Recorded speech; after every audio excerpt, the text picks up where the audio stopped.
السلام علیکم ورحمۃ اللہ.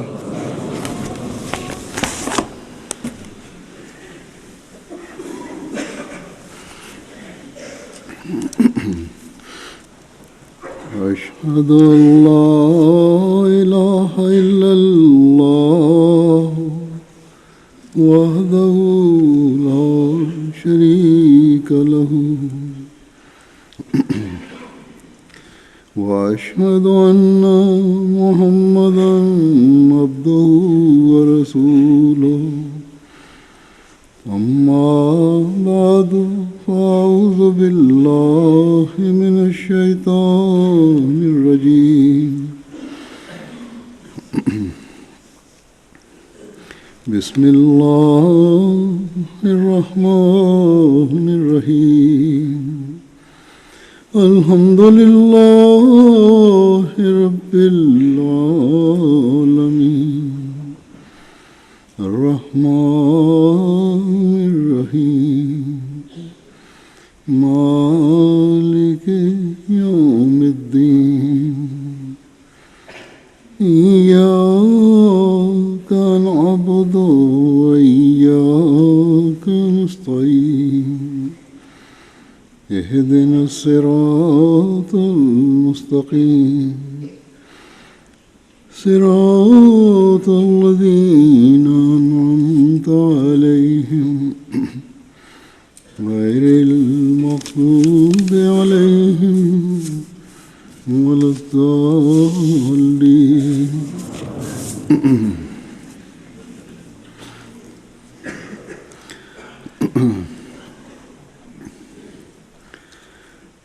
دو دن بعد انشاءاللہ نیا سال شروع ہو رہا ہے.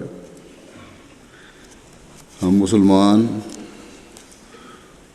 تو قمری سال سے بھی سال شروع کرتے ہیں اور یہ شمسی سال سے بھی. یہ قمری سال صرف مسلمانوں میں نہیں ہے بلکہ بہت سی قوموں میں، پرانے زمانے میں قوموں میں رواج تھا. قمری سال سے ہی سال شروع کیا جاتا تھا. چینیوں میں بھی ہے، ہندوؤں میں بھی ہے، اور قوموں میں بھی ہے، بہت سے مذہبوں میں پایا جاتا ہے. اور اسلام سے پہلے عرب میں بھی دنوں کے حساب کے لیے قمری کیلنڈری رائج تھا. بہرحال دنیا میں عام طور پر یہ گریگورین کیلنڈر رائج ہے اور سب اس کو سمجھتے ہیں. اس لیے ہر قوم اور ہر ملک نے اس کیلنڈر کو اپنے دنوں اور مہینوں کے حساب کے لیے اپنا لیا ہے. اسی وجہ سے دنیا میں ہر سال ہر جگہ اس کے حساب سے 1 جنوری سے سال شروع ہوتا ہے اور 31 دسمبر کو ختم ہوتا ہے. بہرحال سال آتے ہیں، 12 مہینے گزرتے ہیں اور چلے جاتے ہیں. چاہے قمری مہینے کے سال ہوں یا یہ جو رائج کیلنڈر ہے گریگورین کیلنڈر اس کے سال ہوں. لیکن دنیا والے دنوں اور مہینوں اور سالوں کو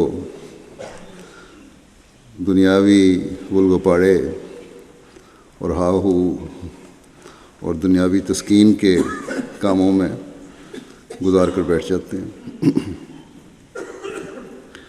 چاہے وہ مسلمانوں میں سے ہیں یا غیر مسلموں میں سے. نئے سال کے آغاز پر جو 1 جنوری سے شروع ہوتا ہے، دنیا والے کیا کچھ نہیں کرتے. مغربی ممالک میں یا ترقی یافتہ ممالک میں خاص طور پر اور باقی دنیا میں بھی 31 دسمبر اور 1 جنوری کی درمیانی رات کو کیا کچھ شور و غل نہیں ہوتا. آدھی رات تک خاص طور پر جاگا جاتا ہے بلکہ ساری ساری رات جاگتے ہیں، صرف شور شرابے کے لیے، شراب کباب کے لیے، ناچ گانے کے لیے۔ گویا گزشتہ سال کا اختتام بھی لغویات اور بیہودگیوں کے ساتھ ہوتا ہے، اور نئے سال کا آغاز بھی لغویات کے ساتھ ہوتا ہے۔ دنیا کی اکثریت کی دین کی آنکھ تو اندھی ہو چکی ہے، اس لیے ان کی تو نظر تو وہاں تک پہنچ نہیں سکتی جہاں مومن کی نظر پہنچتی ہے اور پہنچنی چاہیے۔ ایک مومن کی شان تو یہ ہے کہ نہ صرف ان لغویات سے بچے اور بیداری کا اظہار کرے، بلکہ اپنا جائزہ لے اور غور کرے کہ اس کی زندگی میں ایک سال آیا اور گزر گیا، اس میں وہ ہمیں کیا دے کر گیا اور کیا لے کر گیا، ہم نے اس سال میں کیا کھویا اور کیا پایا۔ کیا ایک مومن نے دنیاوی لحاظ سے دیکھنا ہے کہ اس سال میں اس نے کیا کھویا اور کیا پایا؟ اس کی دنیاوی حالت میں کیا بہتری پیدا ہوئی، یا دینی لحاظ سے اور روحانی لحاظ سے دیکھنا ہے کہ کیا کھویا اور کیا پایا؟ اور اگر دینی اور روحانی لحاظ سے دیکھنا ہے تو کس معیار پر رکھ کر دیکھنا ہے، تاکہ پتہ چلے کہ کیا کھویا اور کیا پایا۔ ہم احمدی خوش قسمت ہیں کہ جنہیں اللہ تعالیٰ نے مسیح موعود اور مہدی موعود کو ماننے کی توفیق عطا فرمائی، جنہوں نے ہمارے سامنے اللہ تعالیٰ اور اس کے رسول کی تعلیم کا نچوڑ یا خلاصہ نکال کر رکھ دیا اور ہمیں کہا کہ تم اس معیار کو سامنے رکھو تو تمہیں پتہ چلے گا کہ تم نے اپنی زندگی کے مقصد کو پورا کیا ہے یا پورا کرنے کی کوشش کی ہے یا نہیں۔ اس معیار کو سامنے رکھو گے تو صحیح مومن بن سکتے ہو۔ یہ شرائط ہیں، ان پہ چلو گے تو صحیح طور پر اپنے ایمان کو پرکھ سکتے ہو۔ ہر احمدی سے آپ نے عہد بیعت دیا، اور اس عہد بیعت میں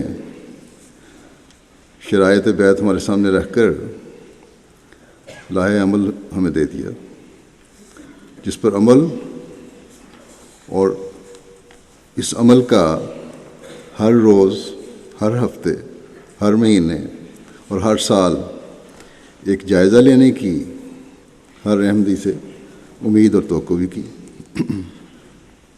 بس ہم سال کی آخری رات اور نئے سال کا آغاز اگر جائزے اور دعا سے کریں گے تو اپنی آنکھ کو سنوارنے والے ہوں گے، اور اگر ہم بھی ظاہری مبارکبادوں اور دنیا داری کی باتوں سے نئے سال کا آغاز کریں گے تو ہم نے کھویا تو بہت کچھ اور پایا کچھ نہیں،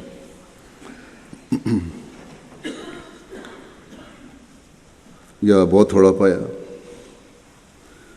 اگر کمزوریاں رہ گئی ہیں اور ہمارا جائزہ ہمیں تسلی نہیں دے رہا یا تسلی نہیں دلا رہا تو یہ دعا ہمیں کرنی چاہیے کہ اللہ تعالیٰ ہمارا آنے والا سال گزشتہ سال کی طرح روحانی کمزوری دکھانے والا سال نہ ہو،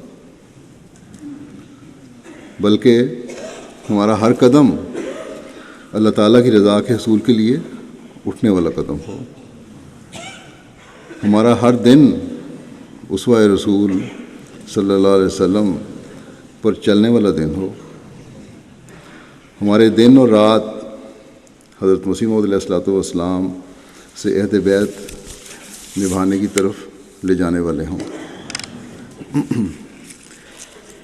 وہ عہد جو ہم سے یہ سوال کرتا ہے کہ کیا ہم نے شرک نہ کرنے کے عہد کو پورا کیا؟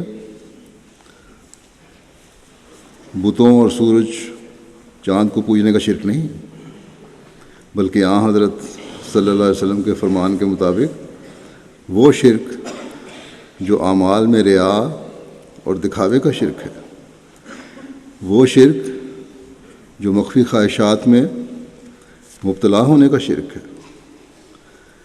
کیا ہماری نمازیں، ہمارے روزے، ہمارے صدقات، ہماری مالی قربانیاں، ہمارے خدمت خلق کے کام، ہمارا جماعت کے کاموں کے لیے وقت دینا خدا تعالیٰ کی رضا حاصل کرنے کے بجائے غیر اللہ کو خوش کرنے یا دنیا دکھاوے کے لیے تو نہیں تھا؟ ہمارے دل کی چھپی ہوئی خواہشات اللہ تعالیٰ کے مقابلے پر کھڑی تو نہیں ہو گئی تھی؟ اس کی وضاحت حضرت مسیح موعود علیہ الصلوۃ والسلام نے اس طرح فرمایا کہ توحید صرف اس بات کا نام نہیں کہ منہ سے لا الہ الا اللہ کہیں اور دل میں 1000 بت جمع ہوں، بلکہ جو شخص اپنے کام اور مکر اور فریب اور تدبیر کو خدا کی سی عظمت دیتا ہے یا کسی انسان پر بھروسہ رکھتا ہے جو خدا تعالیٰ پر رکھنا چاہیے، یا اپنے نفس کو وہ عظمت دیتا ہے جو خدا کو دینی چاہیے، ان سب صورتوں میں وہ خدا تعالیٰ کے نزدیک بت پرست ہے۔ بس اس معیار کو سامنے رکھ کر جائزے کی ضرورت ہے۔ پھر اس کے بعد یہ سوال ہے کہ کیا ہمارا سال جھوٹ سے مکمل طور پر پاک ہو کر اور کامل سچائی پر قائم رہتے ہوئے گزرا ہے؟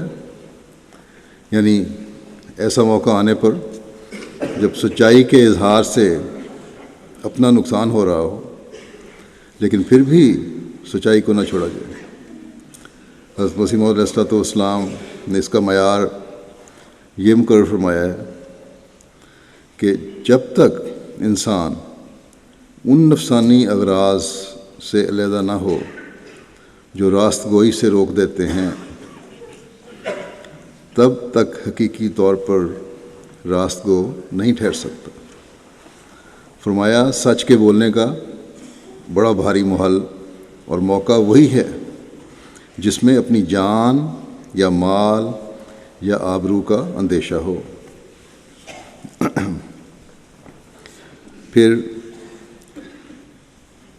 یہ سوال ہے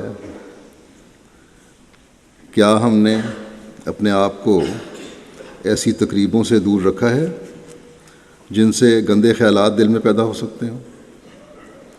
یعنی آج کل اس زمانے میں ٹی وی ہے، انٹرنیٹ ہے، یہ چیزیں اس قسم کی، اس پر ایسے پروگرام جو خیالات کو گندا ہونے کا ذریعہ بنتے ہیں، ان سے آپ نے بچایا اپنے آپ کو؟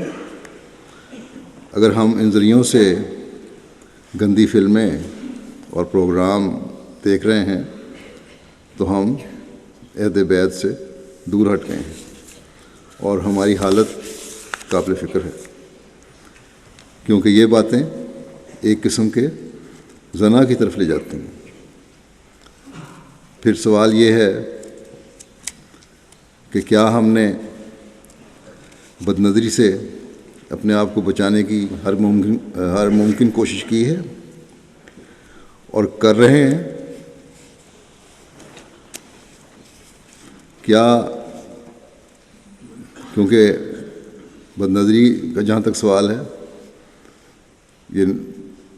اس میں یہ حکم جو ہے عورتوں اور مردوں دونوں کے لیے کہ کیونکہ اس امکانات پیدا ہو سکتے ہیں کھلی نظر سے دیکھنے سے، اس لیے اپنی نظریں نیچی رکھو اور غض بصر سے کام لو۔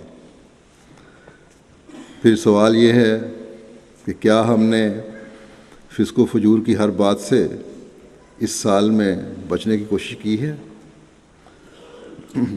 حضرت صلی اللہ علیہ وسلم نے فرمایا کہ مومن سے گالی گلوچ کرنا فسق ہے، سختی سے، لڑائی سے۔ جب لڑائی جھگڑا ہوتا ہے تو آدمی سخت الفاظ بھی کہہ دیتا ہے اور برے الفاظ بھی کہہ دیتا ہے، اور ایک مومن دوسرے مومن سے جب یہ کر رہا ہو تو یہ فسق ہے، بلکہ کسی سے بھی کر رہا ہو جب تو یہ فسق ہے۔ پھر آپ نے فرمایا کہ تاجر فاجر ہوتے ہیں۔ عرض کیا گیا یہ تو حلال ہے، تجارت کرنا تو حلال ہے۔ آپ صلی اللہ علیہ وسلم نے فرمایا مگر جب یہ لوگ سودا بازی کرتے ہیں تو جھوٹ بولتے ہیں اور قسمیں اٹھا اٹھا کر قیمتیں بڑھاتے ہیں۔ اسی طرح آپ نے شکر اور صبر نہ کرنے والوں کو بھی فاسق فرمایا ہے۔ بس یہ ہے گہرائی فسق سے بچنے کی۔ پھر سوال یہ ہے جو ہم نے کرنا ہے اپنے آپ سے کہ کیا ہم نے اپنے آپ کو ہر ظلم سے بچا کر رکھا ہے، یعنی ظلم کرنے سے بچا کے رکھا ہے۔ حضرت صلی اللہ علیہ وسلم نے فرمایا کہ کسی کی ایک ہاتھ زمین بھی دبا لینا، تھوڑی سی زمین بھی کسی کی دبا لینا، یا کسی کا ایک کنکر، چھوٹا سا پتھر جو ہے کنکری مٹی کی ٹکڑا، وہ بھی غلط طریق سے لینا ظلم ہے۔ بس یہ معیار ہے جس پہ ہم نے اپنے آپ کو پرکھنا ہے۔ پھر سوال یہ کرنا ہے کہ کیا ہم نے ہر قسم کی خیانت سے اپنے آپ کو پاک رکھا ہے؟ آپ صلی اللہ علیہ وسلم نے فرمایا کہ اس سے بھی خیانت نہیں کرنی جو تم سے خیانت کرتا ہے، یہ ہے معیار۔ پھر ہم نے یہ سوال کرنا ہے کہ کیا ہم نے ہر قسم کے فساد سے بچنے کی کوشش کی ہے؟ آپ صلی اللہ علیہ وسلم نے فرمایا کہ شریر ترین لوگ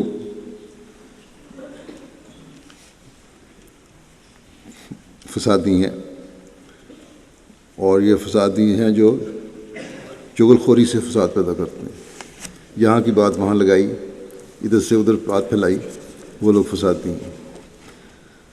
محبت کرنے والوں کے درمیان بگاڑ پیدا کرتے ہیں جو لوگ، وہ فسادی ہیں۔ جو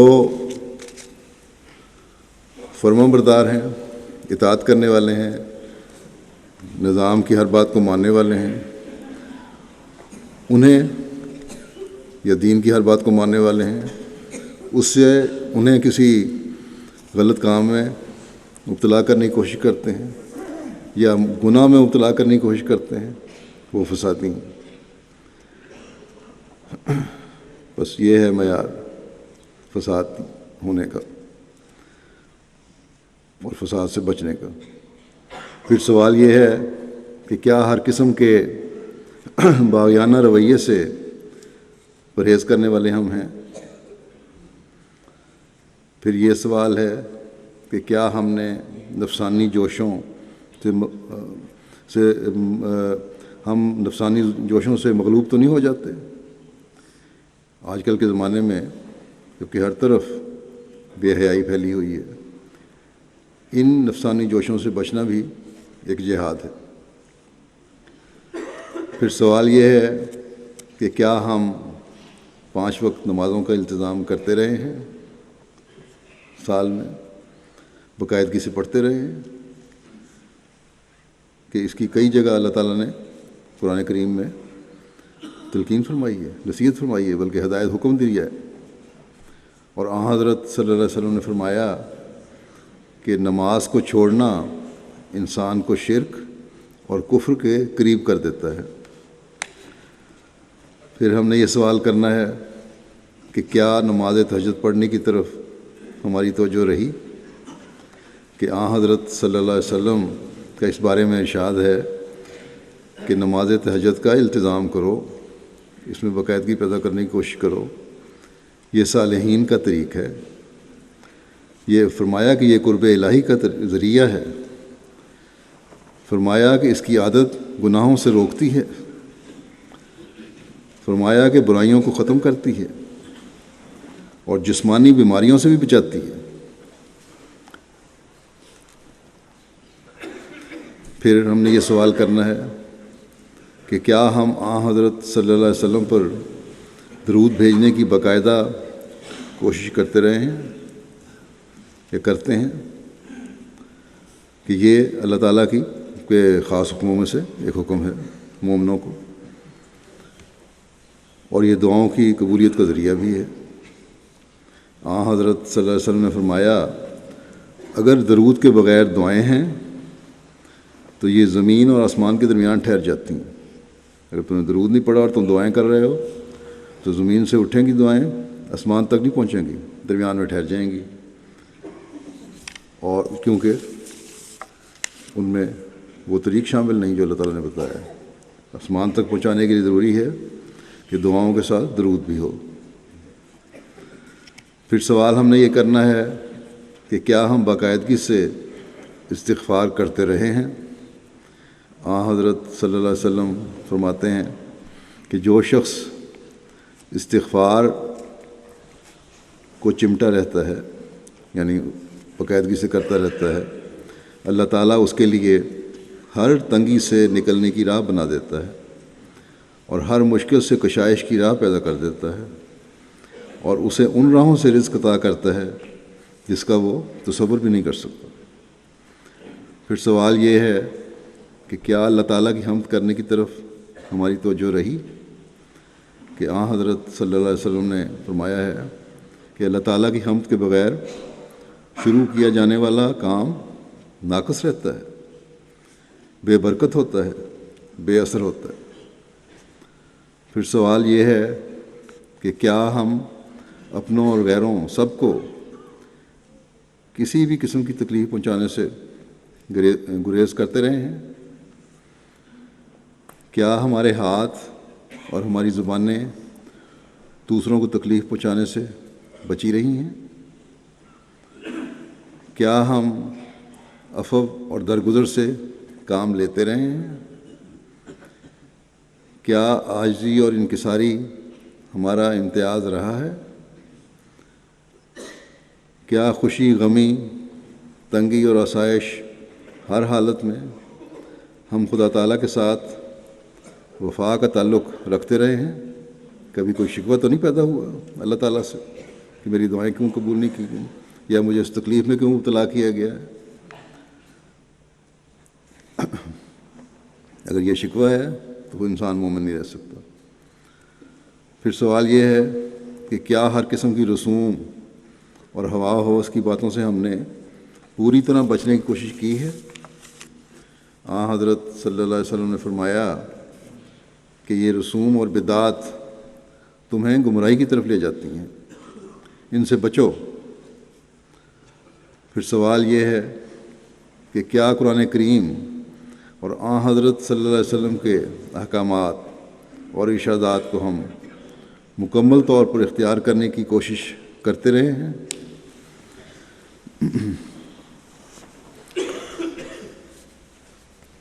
پھر یہ سوال ہے کہ کیا تکبر اور نخوت کو ہم نے مکمل طور پر چھوڑا ہے یا اس کے چھوڑنے کے لیے کوشش کی ہے؟ کہ شرک کے بعد سب سے بڑی بلا تکبر اور نخوت ہے. حضرت صلی اللہ علیہ وسلم نے فرمایا کہ متکبر جنت میں داخل نہیں ہوگا، اور تکبر یہ ہے کہ انسان حق کا انکار کرے، لوگوں کو ذلیل سمجھے، ان کو حقارت کی نظر سے دیکھے اور ان سے بری طرح پیش آئے. پھر سوال یہ ہے کہ کیا ہم نے خوش خلقی کے اعلیٰ معیار حاصل کرنے کی کوشش کی ہے؟ کیا ہم نے حلیمی اور مسکینی کو اپنانے کی کوشش کی ہے؟ مسکینوں کا مقام حضرت صلی اللہ علیہ وسلم کی نظر میں کتنا ہے؟ حضرت صلی اللہ علیہ وسلم یہ دعا کیا کرتے تھے کہ اے اللہ مجھے مسکینی کی حالت میں زندہ رکھ، مجھے مسکینی کی حالت میں موت دے، اور مجھے مسکینوں کے گروہ میں ہی اٹھانا۔ پھر سوال یہ ہے کہ کیا ہر دن ہمارے اندر دین میں بڑھنے اور اس کی عزت و عظمت قائم کرنے والا بنتا رہا ہے؟ دین کو دنیا پر مقدم کرنے کا عہد جو ہم اکثر دہراتے ہیں صرف کھوکھلا عہد تو نہیں رہا؟ پھر سوال یہ ہے کہ کیا اسلام کی محبت میں ہم نے اس حد تک بڑھنے کی کوشش کی ہے کہ اپنے مال پر اس کو فوقیت دی، اپنی عزت پر اس کو فوقیت دی، اور اپنی اولاد سے زیادہ اسے عزیز اور پیارا سمجھا؟ حضرت صلی اللہ علیہ وسلم نے فرمایا کہ خدا نے مجھے دین اسلام دے کر بھیجا ہے، اور اسلام یہ ہے کہ تم اپنی پوری ذات کو اللہ تعالیٰ کے حوالے کر دو، دوسرے معبودوں سے دستکش ہو جاؤ، نماز قائم کرو اور زکوٰۃ دو۔ پھر ہم نے یہ سوال کرنا ہے کہ کیا ہم اللہ تعالیٰ کی مخلوق کی ہمدردی میں آگے بڑھنے کی کوشش کرنے والے ہیں یا کرتے رہے ہیں؟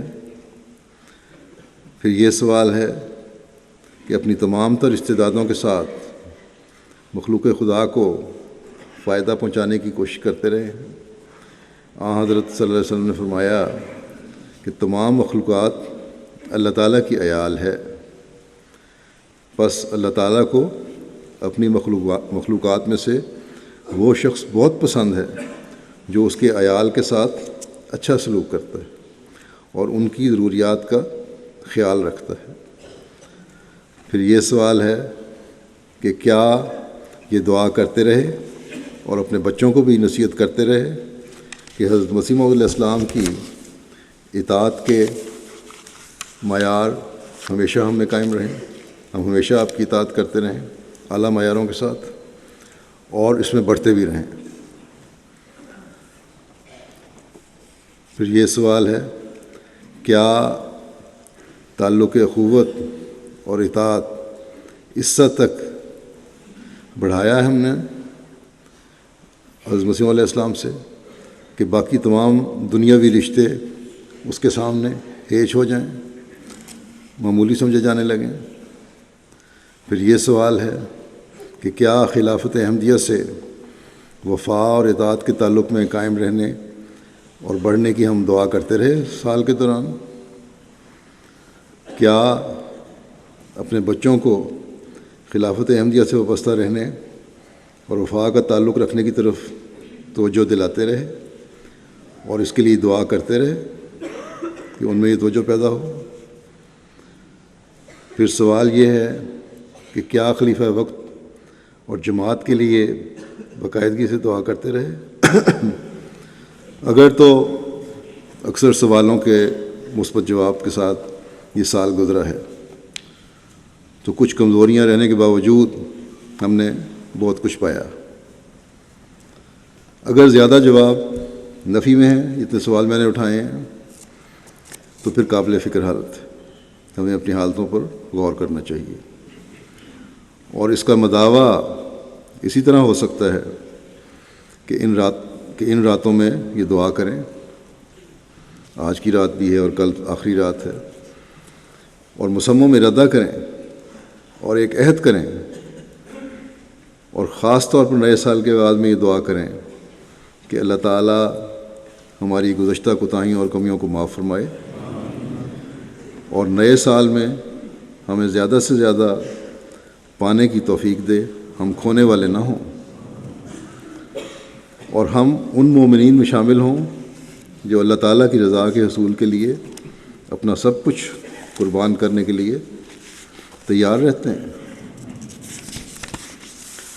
حضرت مسیح موعود علیہ السلام کا ایک اقتباس پیش کرتا ہوں جس میں آپ نے اپنی جماعت کو نصائح فرمائی اور ایک اشتہار کی صورت میں اسے شائع فرمایا تھا۔ آپ نے فرمایا کہ میری تمام جماعت جو اس جگہ حاضر ہے یا اپنے مقام میں بود و باش رکھتے ہیں، اس وصیت کو توجہ سے سنیں کہ وہ جو اس سلسلے میں داخل ہو کر میرے ساتھ تعلق ارادت اور مریدی کا رکھتے ہیں، اس سے غرض یہ ہے کہ تا وہ نیک چلنی اور نیک بختی اور تقویٰ کے اعلیٰ درجے تک پہنچ جائیں اور کوئی فساد اور شرارت اور بد چلنی ان کے نزدیک نہ آ سکے، وہ 5 وقت نماز با جماعت کے پابند ہوں، وہ جھوٹ نہ بولیں، وہ کسی کو زبان سے ایذا نہ دیں، وہ کسی قسم کی بدکاری کے مرتکب نہ ہوں اور کسی شرارت اور ظلم اور فساد اور فتنے کا خیال بھی دل میں نہ لاویں۔ غرض ہر ایک قسم کے معاصی اور جرائم اور ناکردنی اور ناگفتنی اور تمام نفسانی جذبات اور بے جا حرکات سے مجتنب رہیں، ہر قسم کے گناہوں سے اپنے آپ کو بچا کے رکھیں، اور فرمایا کہ اور بے جا حرکات سے مجتنب رہیں اور خدا تعالیٰ کے پاک دل اور بے شر اور غریب مزاج بندے ہو جائیں اور کوئی زہریلا خمیر ان کے وجود میں نہ رہے۔ فرماتے ہیں تمام انسانوں کی ہمدردی ان کا اصول ہو، صرف مومن کی ہمدردی نہ کرے بلکہ تمام انسانوں کی ہمدردی ان کا اصول ہو، اور خدا تعالیٰ سے ڈریں اور اپنی زبانوں اور اپنے ہاتھوں اور اپنے دل کے خیالات کو ہر ایک ناپاک اور فساد انگیز طریقوں اور خیانت سے بچاویں، اور 5 وقتہ نماز کو نہایت التزام سے قائم رکھیں، اور ظلم اور تعدی اور غبن اور رشوت اور اتلاف حقوق اور بے جا طرفداری سے باز رہیں، اور کسی بد صحبت میں نہ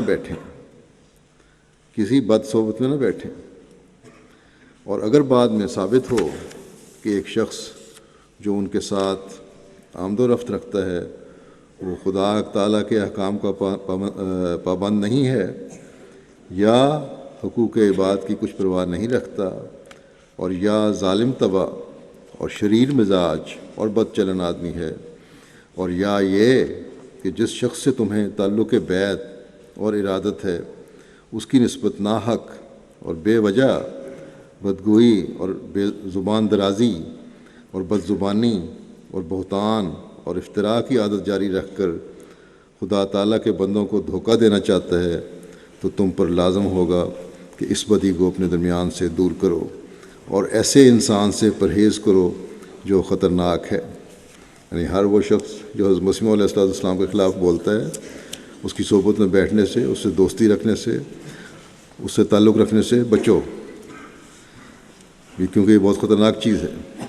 اور فرماتے ہیں اور چاہیے کہ کسی مذہب اور کسی قوم، اس کا مطلب یہ نہیں کہ تبلیغ نہیں کرنی، مطلب یہ ہے کہ ان سے غیروں سے تو کرنی ہے، لیکن وہ لوگ جو منافق طبع ہوتے ہیں یا غلط قسم کی باتیں کرنے والے ہیں اور اس بات پر مصر ہیں کہ حضرت مسیح علیہ السلام کو سوائے گالیوں کے علاوہ بات ہی نہیں کرنی یا جماعت کے خلاف بولنا ہے، ان سے بچو۔ جو سعید فطرت ہیں وہ سنتے بھی ہیں بات۔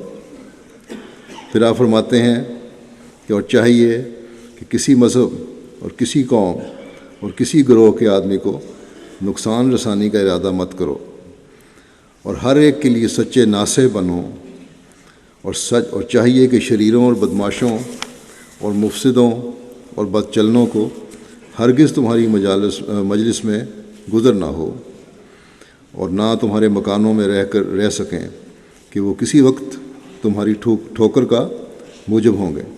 اگر قریب رہیں گے زیادہ تو تمہیں بھی ٹھوکر لگے گی۔ فرمایا یہ وہ امور اور وہ شرائط ہیں جو میں ابتدا سے کہتا چلا آیا ہوں، میری جماعت میں سے ہر ایک فرد پر لازم ہوگا کہ ان تمام وصیتوں کے کاربند ہوں، اور چاہیے کہ تمہاری مجلسوں میں کوئی ناپاکی اور ٹھٹھے اور ہنسی کا مشغلہ نہ ہو، اور نیک دل اور پاک طبع اور پاک خیال ہو کر زمین پر چلو۔ یاد رکھو ہر ایک شر مقابلے کے لائق نہیں ہے، اس لیے لازم ہے کہ اکثر اوقات عفو اور درگزر کی عادت ڈالو۔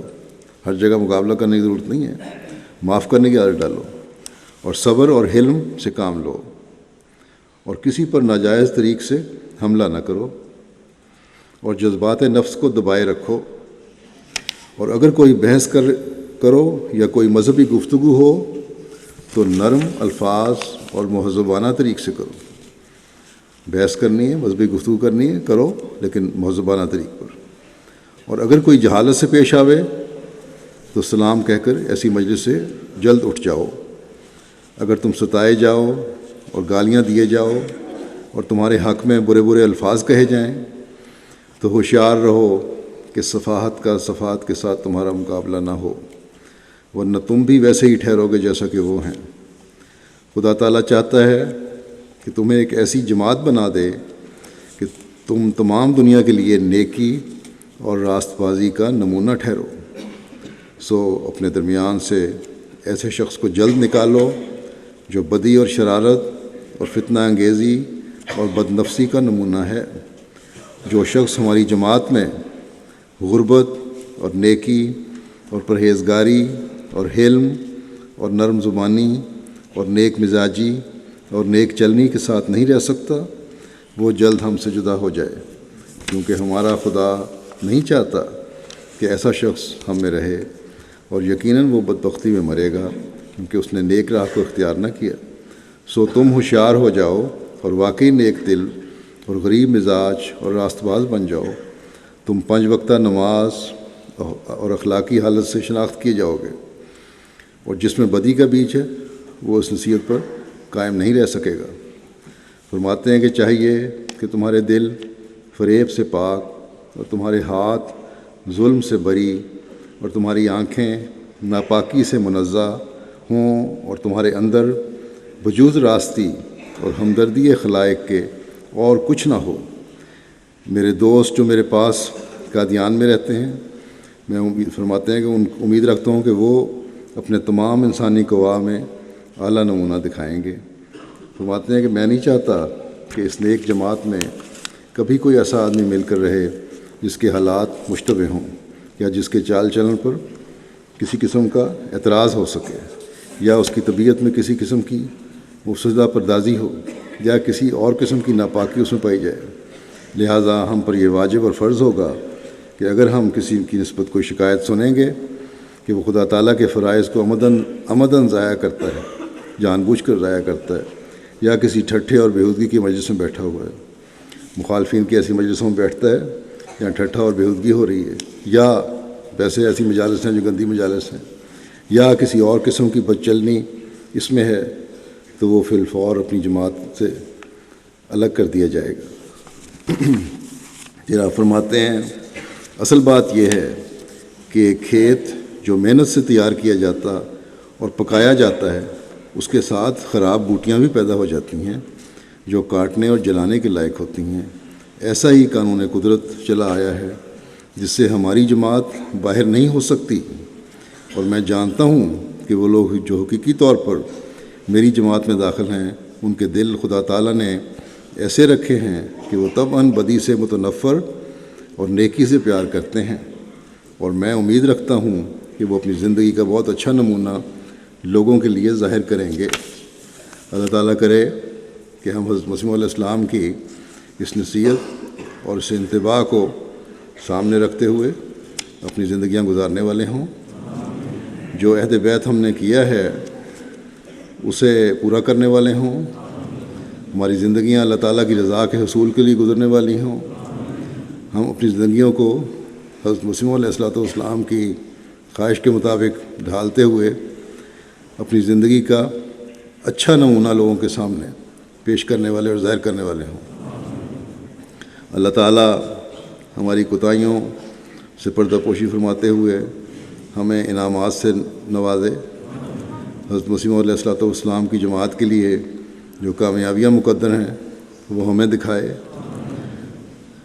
نیا چڑھنے والا سال برکتوں کو لے کر آئے اور دشمن کے منصوبے ناکام و نامراد ہوں، جس میں منصوبہ بندی میں یہ بڑھتے چلے جا رہے ہیں ہم جماعت کی مخالفت میں۔ پاکستان کے احمدی جو اس سال قادیان کے جلسے پر نہیں جا سکے اور اس بڑا ان کو افسوس بھی ہے، اللہ تعالیٰ ان کی تشنگی کو ختم کرنے کے بھی سامان پیدا فرمائے۔ الجزائر کے احمدیوں کی مشکلات بھی دور فرمائے، ان میں سے بھی بعضوں میں غلط مقدمے ہیں اور جیلوں میں اس وقت اسیر بنے ہوئے ہیں، جیلوں میں ان کو رکھا ہوا ہے۔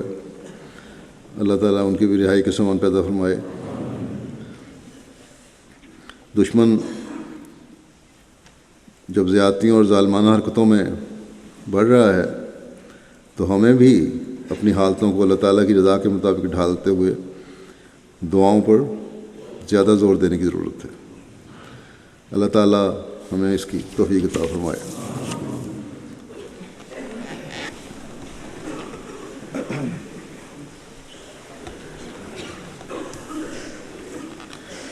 الحمد لله نحمده ونستعينه ونستغفره ونؤمن به ونتوكل عليه ونعوذ بالله من شرور أنفسنا ومن سيئات أعمالنا، من يهده الله فلا مضل له ومن يضلل فلا هادي له، ونشهد أن لا إله إلا الله ونشهد أن محمدا عبده ورسوله۔ عباد الله رحمكم الله، إن الله يأمر بالعدل والإحسان وإيتاء ذي القربى وينهى عن الفحشاء والمنكر والبغي، يعظكم لعلكم تذكرون۔ اذكروا الله يذكركم وادعوه يستجب لكم، ولذكر الله أكبر۔